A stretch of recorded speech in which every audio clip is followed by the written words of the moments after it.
Hi guys, welcome to Dejan's Realm. Today we'll introduce how to use neural network models to achieve Bitcoin price prediction. Let's recall where we left off last time. This is the result when we use our recurrent neural network model to predict the closing price of Bitcoin. Looks pretty perfect. Our prediction, the green line, got an impressive correlation with the actual price. However, it's too perfect. So where is the trap? The answer is simple. We just need to take a closer look to the chart.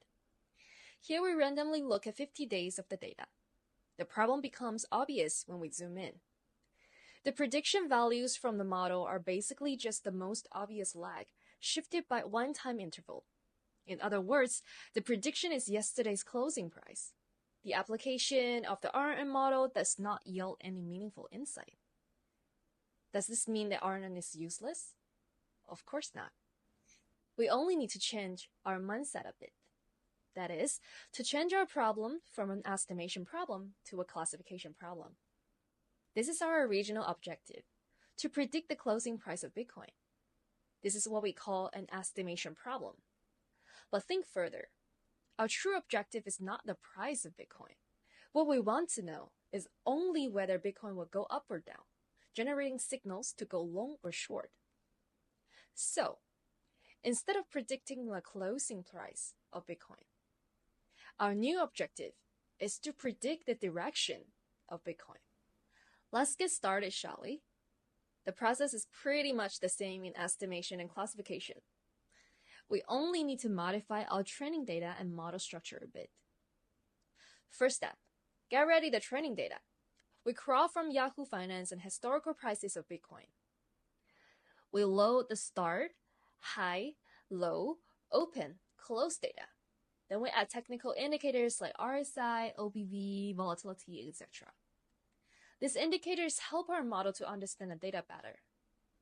Again, the model is like human. The quality of data will affect how well the data can learn, just like how we learn to trade. Our data will look like this after processing.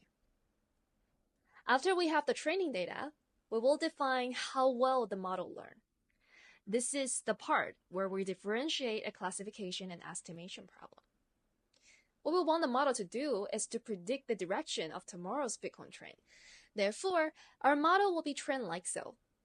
We pass day 1 to day 30's data to the model and tell it the Bitcoin direction of day 31.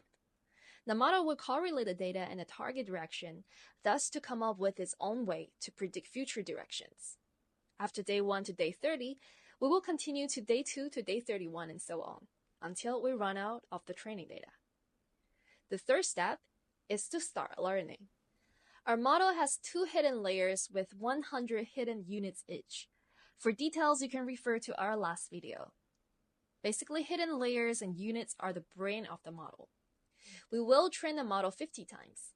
Every time the model will update its hidden units to improve its prediction accuracy. And let's see the result. Again, our model is trying to predict the direction of Bitcoin price tomorrow, namely only up or down. As you can see in the blue line, the more the model is trained, the higher its accuracy, meaning its percentage of times predicting the direction of Bitcoin price correctly is increasing. Our entire dataset is split into 2 parts, training data and testing data. 80% of the data is used for training, while the rest are used for testing. The testing performance is what that matters, since the model has never seen the data before, and this out-of-sample stimulates the real-world environment. If the model performs well in the testing phase, then it performs well in reality. And this is the accuracy score the model achieved in the testing phase, 54.34%. This percentage is quite good for this simple model. There are many ways to improve the performance of the model. We can fine-tune the hyperparameters of the model, such as adjusting the number of hidden layers and units in the model. Or we can play with the training data and design a set of the technical indicators that a model can learn best. And again, if you're interested in the code, feel free to like this video, subscribe, and comment to let us know. Stay tuned, stay Degen.